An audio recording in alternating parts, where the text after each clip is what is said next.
Okay, so Kirby's Dream Land released on the Game Boy in 1992, and since 1992, at least one new Kirby game has been released nearly every single year. But so far in 2021, not a single Kirby game has even been announced. But there have been many interviews with developers on the Kirby team that have hinted at 2021 being a huge year for Kirby. In fact, I've made a few videos just this year talking about how big 2021 would be for Kirby, but nothing to do with Kirby has happened this year. And so that raises the question that is, will we get any Kirby games this year? So in this video, I will be answering that question, and I'll also be going over a few interviews to do with Kirby having a big 2021.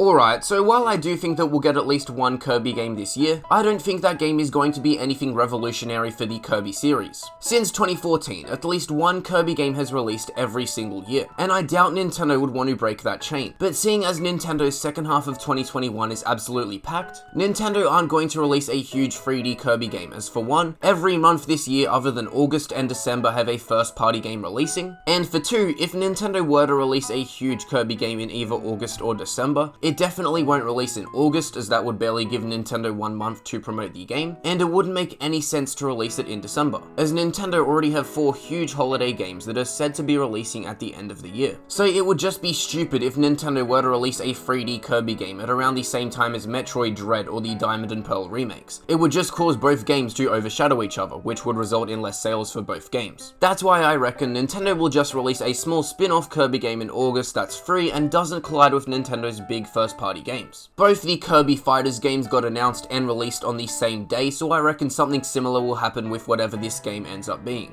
On the very last day of the horrible year that was 2020, I released a video titled New Kirby Games Tease for 2021. And in that video, I spoke about an article by Siliconera. That article was a translation of an interview between a Japanese video game website known as 4Gamer and 3 developers that work on the Kirby series. Of the 3 statements that we have available to us, the statement by Yumi Todo, who is a developer at HAL Laboratory that worked on Kirby Fighters 2 and Super Kirby Clash, is the most informative. She said, "We'll keep working hard on our goal in 2021. That is, for as many people as possible to enjoy Kirby. We have plans not only for games, but also for merchandise, books, and a variety of events like with the Kirby Cafe. We hope you'll continue to support both Kirby and HAL Laboratory in 2021. The key thing that this statement shows is that Todo says, "We have plans not only for games," with games being a plural, which means that there are meant to be at least 2 Kirby games releasing this year. But we're more than halfway through 2021, and no Kirby games have been announced. In that video, I was 110% sure that at E3 we would see at least one Kirby game revealed.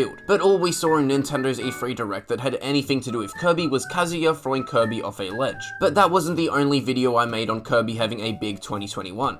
On the 21st of May, I posted a video titled, "What is the next phase of Kirby?" And in that video, I went over an article by Nintendo Everything. The article translates a statement by Shinya Kumazaki that was in a Kirby Star Allies art book that recently released in Japan. The statement is really long, so I'm only going to be reading out the second half of the second paragraph, and it reads as, "And now finally we can move on to the next phase. I still try new things at work every day, talking with my colleagues about where to take the series next. Together with them, even if only to please a single fan, we're planning for the next stage of our future. The team is a culmination of the best aspects of the Kirby franchise, and we hope you'll look forward to what we have coming next." This statement reveals that Kumazaki, or more the Kirby team, are planning for the next stage of the Kirby series, which I think can only mean that we'll get a mainline 3D Kirby game, as Kirby games have been in 2D since the beginning of time. Now, when I made a video about this article, I assumed that this 3D Kirby game would be revealed this year at E3. But then E3 rolled around and we got nothing, so I reckon that seeing as next year is the 30th anniversary of Kirby, we'll get a mainline 3D game in celebration. So that's been Kirby this year. At this point in time, we've gotten no games, but I reckon we're in for one small spin-off game later in the year. Let me know in the comments what you want to see from the Kirby series this year, leave a like on the video if you enjoyed, subscribe to the channel for more Nintendo content, and thank you for watching.